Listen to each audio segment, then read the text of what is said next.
The Gallery of Cupidonia, Frames and Paintings. A therapeutic tale about compatibility, the shape of love, and the art of complementing one another. In the heart of an old city called Cupidonia stood a gallery. It was a place where unions were born. In the right wings, frames were crafted.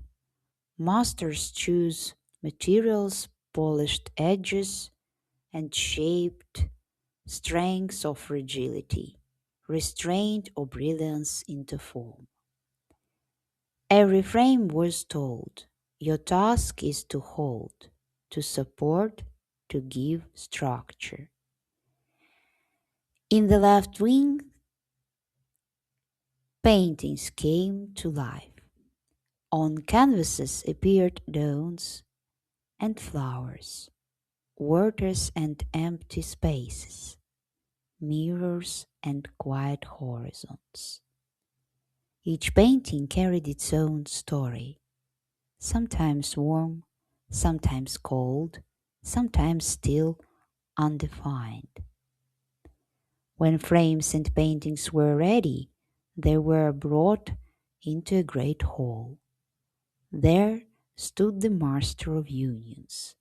He created neither frames nor paintings.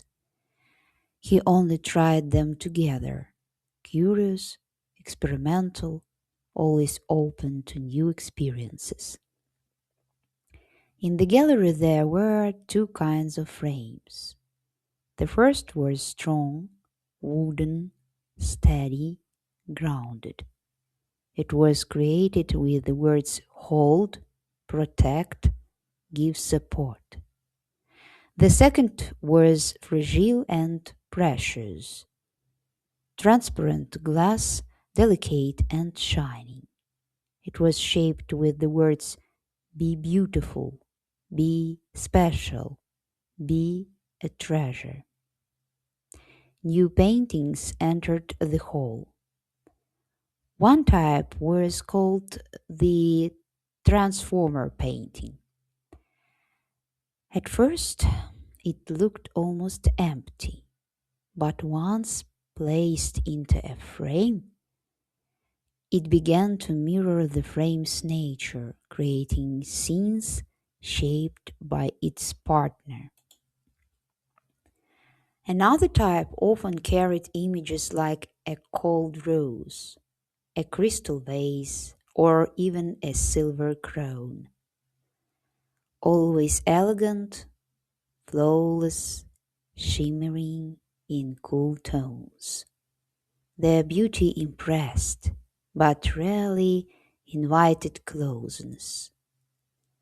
The third type had names like feminine dawn or warmth of home.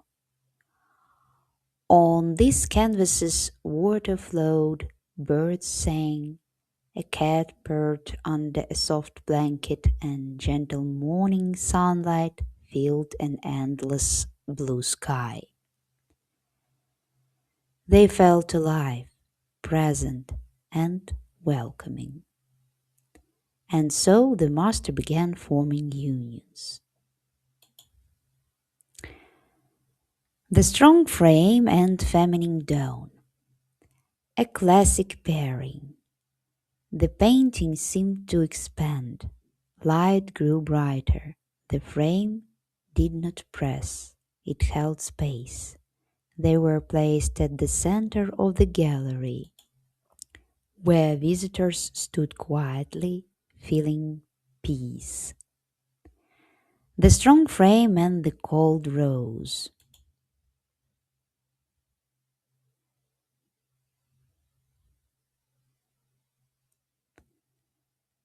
At first they looked magnificent, but the rose gave no warmth. The frame began to crack under tension. Eventually they were taken down. The painting remained beautiful, but alone. The strong frame and the transformer painting.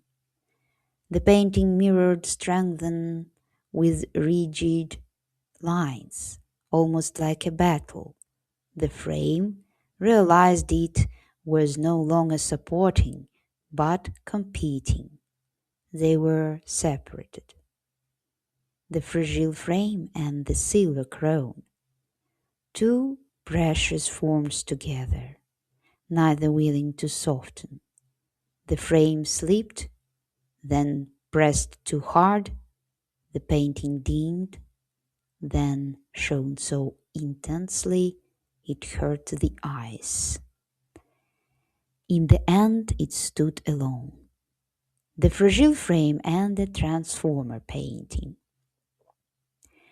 At first, harmony.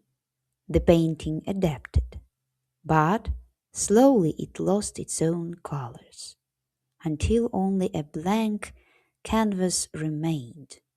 They were taken down so the painting could remember itself.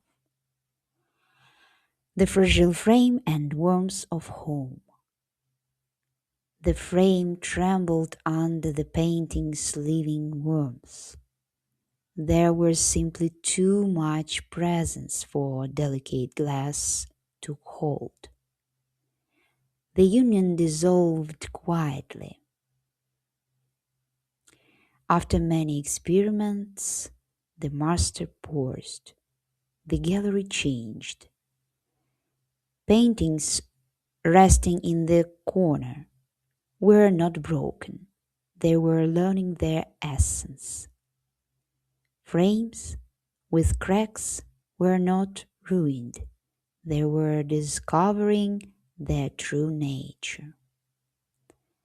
The strong frame and feminine dawn remained on the wall, not as the only right union, but as an example of what happens when form matches nature.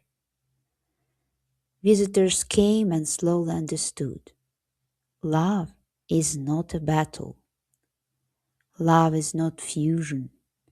It is a meeting where one does not replace the other, but helps the other become more fully themselves.